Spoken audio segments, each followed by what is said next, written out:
इस क्वेश्चन का video solution मुझे दिखाया गया है जो कि एडिक्वेट नहीं है। रीज़न बीइंग कि यहाँ पर जो कैलकुलेशन वाला पार्ट है वो बताया जाना मैंडेटरी है, और उसे मोस्टली लोगों ने क्या किया है न जाने क्यों डायरेक्ट लिख दिया है। ड्यू टू दैट ये एडिक्वेट सोल्यूशन नहीं है। What we will do, we will try to solve step by step, specially वो जो कैलकुलेशन पार्ट मार्केट में मिसिंग है उस पर बात करेंगे। पहले क्वेश्चन थोड़ा सा मैं ब्रीफ कर दूं। एक हॉलो स्फेरिकल सेल है और उसका आउटर और इनर इस तरह की कुछ बातें कर रहे हैं। डायग्राम बना लिया जाए। ये मैंने एक सर्किल या यू कैन से स्फेयर बनाया और एक और स्फेयर बनाया।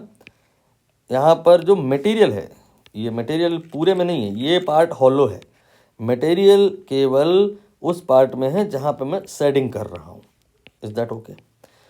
तो आप कहीं ऐसा तो नहीं सोचते हैं कि ये जो मटेरियल है, मान लो इसकी जो डेंसिटी है वो 2 kg पर मीटर क्यूब है, तो इस स्फेरिकल सेल की डेंसिटी वो भी 2 kg पर मीटर क्यूब होगी? नहीं। 2 kg पर मीटर क्यूब व्हेन यू से इसकी डेंसिटी है का मतलब ये है कि 1 मीटर क्यूब में 2 kg एग्जिस्ट करेगा। तो आप ये ना सोचो कि यहाँ से लेके यहाँ तक जो मामला है हर जगह यूनिफॉर्म है। यहाँ पर मामला अंदर की बात करें तो डेंसिटी अंदर है ही नहीं, डेंसिटी अंदर 0 है। बाकी यहाँ आउटर में अगर हम बात करें तो यहाँ पर के लिए ये जो आप कह रहे हो कंक्लूड कर सकते हो कि 1 मीटर क्यूब में 2 kg होगा। और अगर ये वाला जो शेडेड पार्ट है इसका वॉल्यूम मान लो 5 मीटर क्यूब है, तो इस पे जो मास आएगा वो कितना आएगा? वो आपका 5 इंटू 10 kg आ जाएगा।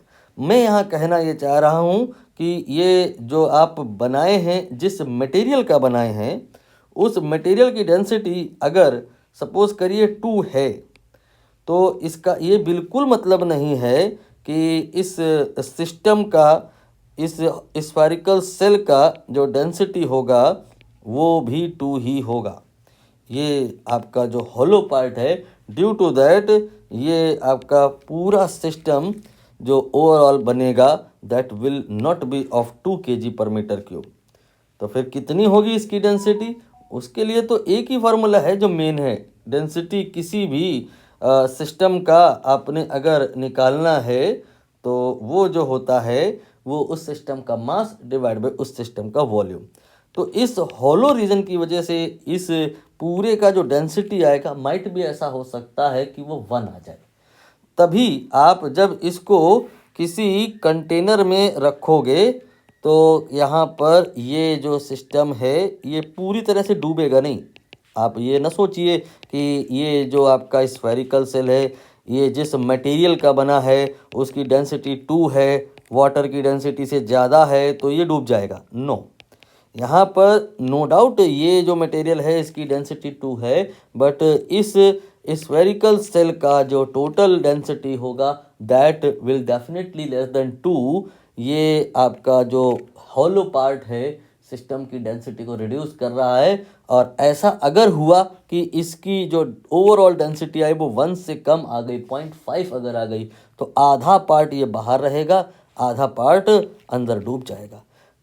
यही तो कहानी होती है। जो हमारे शिप होते हैं, जो पानी के जहाज होते हैं, उसका जो मटेरियल होता है वो तो आयरन का होता है। उसकी डेंसिटी वाटर की डेंसिटी से तो बहुत ज़्यादा होती है, लेकिन वो डूबता नहीं है। वो इसलिए नहीं डूबता कि उसके अंदर का हॉलो पार्ट शिप की जो ओवरऑल डेंसिटी होती है को कम कर देता है। And as long as density overall वाली 1 से कम है या 1 के बराबर भी है, ये जो मामला है फ्लोट करता रहेगा। जो अगर 1 ही हो गई एग्जैक्टली तो ये डूबेगा, ये ऐसे डूबेगा कि पूरा डूबेगा, लेकिन ये तब भी फ्लोट करेगा।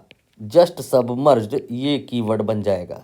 अब हम इस परिस्थिति में हैं कि क्वेश्चन को रीड करें। देखिए, हॉलो स्फेरिकल सेल ये आप रीड कर चुके हो। यहाँ पर ये वर्ड आप समझिए, लिखा है just submerged. Hollow spherical shell ये जस्ट वाटर में सबमर्ज है। इसका मतलब ये है कि होलो स्फेयर की जो ओवरऑल डेंसिटी है, होलो स्फेयर की जो ओवरऑल डेंसिटी है वो वाटर की डेंसिटी के बराबर है, जो कि यहाँ पर मैंने 1 ली है। इसका ये मतलब नहीं है कि इस मटेरियल की डेंसिटी जो है वो भी 1 ही है, नो।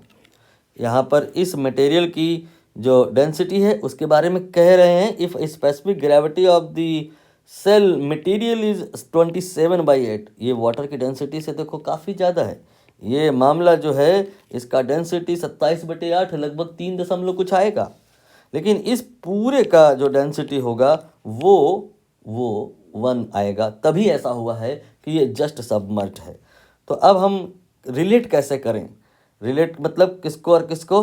डेंसिटी इस पूरे सिस्टम का सपोज अगर हमें निकालना है और हमें यहाँ पर इसका डेंसिटी पता है, इस स्फेरिकल सेल का इनर और आउटर रेडियस पता है, तो ये सब कहानी रिलेट कैसे होगी? डेंसिटी किसी भी सिस्टम का निकालना हो, मास बाय वॉल्यूम होता है। You can say m1 plus m2 total mass हो जाएगा और divided by v1 plus v2 हो जाएगा। यहाँ पर आप जो मैं दूसरे कलर से सेट कर दूँ, इस तरह से मैं ग्रीन कर रहा हूँ, वहाँ पे m मास नहीं है। वॉल्यूम है इस पार्ट का लेकिन मास नहीं है, इसी वजह से यहाँ पे डेंसिटी ये भी नहीं है। इसी को मैं यहाँ पर m1 लिखे दे रहा हूँ और ये 0 हो जाएगा।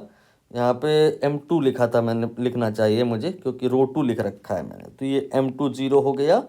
यहाँ पर v2 0 नहीं है लेकिन m2 और रो 2 ये 0 है, ये आपका फैक्टर इग्नोर हो जाएगा। It will come out m1 and divided by v1 plus v2. What is that? v1 plus v2 मतलब ये वाला वॉल्यूम एंड ये वाला वॉल्यूम, मतलब ये टोटल वॉल्यूम जो आ जाएगा 4/3 पाई, देन बड़ा वाला जो रेडियस होगा दैट। अब ये m1 कैसे निकलेगा? m1 मतलब ये वाला पार्ट, इसका मास, ये कैसे निकलेगा?